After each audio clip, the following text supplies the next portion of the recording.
Mohamed Amin passa les premières années de sa vie dans la province de Jumak en Éthiopie. Son père était un fermier de la contrée. Mohamed prenait soin des vaches et des chèvres. Sa mère était restée stérile pendant plusieurs années. C'est pourquoi elle avait fait un vœu devant Dieu. S'il la bénissait avec un enfant, celui-ci le servirait durant toute sa vie. Lorsque Mohamed naquit, ses parents décidèrent qu'il ne fréquenterait pas l'école normale, mais plutôt qu'il irait étudier le Coran pour devenir imam.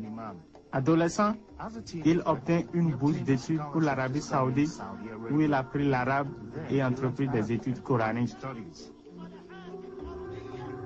En parlant de son séjour en Arabie Saoudite, il raconte: J'ai prié avec ferveur. Chaque jour, je me levais vers 2 heures du matin et je priais. 9 ans plus tard, après avoir terminé ses études d'érudit du Coran, Cheikh Mohamed Amin rentra en Éthiopie. Il commença à enseigner le Coran dans une des plus grandes mosquées de Jumak. Quelques années plus tard, il quitta l'Éthiopie à nouveau pour continuer cette fois-ci ses études au Soudan. Cependant, à peine une année s'était-elle écoulée que le voici de retour en Éthiopie. Mystérieusement, sa santé avait commencé à se dégrader très rapidement. Durant cette période, j'ai perdu beaucoup de poids. Je suis devenu un squelette ambulant.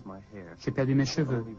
Mon nez et mes dents étaient les seules parties reconnaissables de mon corps. Le reste se décomposait lentement.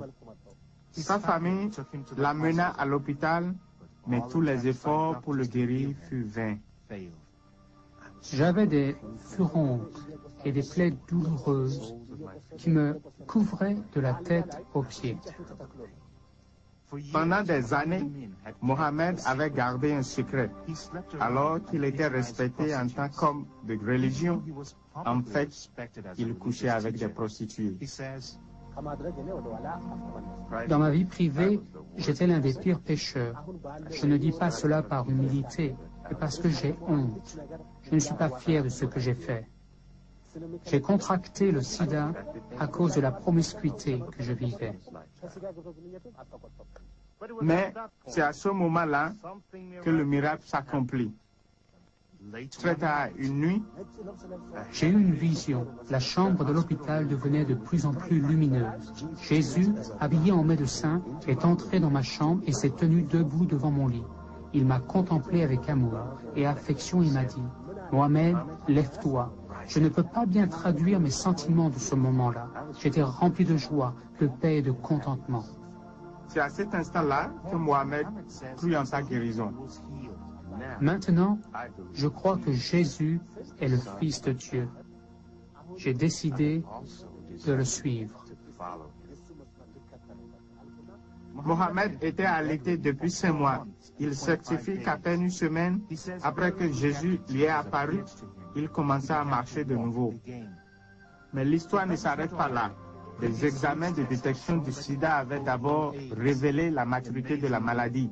Les nouveaux examens montraient que Mohamed, au-delà de la vraisemblance, n'avait plus le sida. Miraculeusement, Cheikh Mohamed Amin avait été guéri du sida. Freyo Lama est un évangéliste éthiopien. Il rencontra Cheikh Mohamed Amin peu après sa sortie de l'hôpital. Freyo raccompagna Mohamed à la maison, lui offrit un lit et lui lava régulièrement ses plaies et ses blessures. Je sentais que le Seigneur allait faire de lui un instrument privilégié.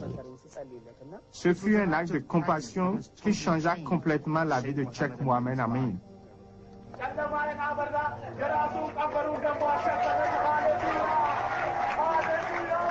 Devenu évangéliste à plein temps, il partage l'amour de Jésus et l'histoire miraculeuse de sa guérison du sida dans les villages, villes et églises à travers l'Éthiopie.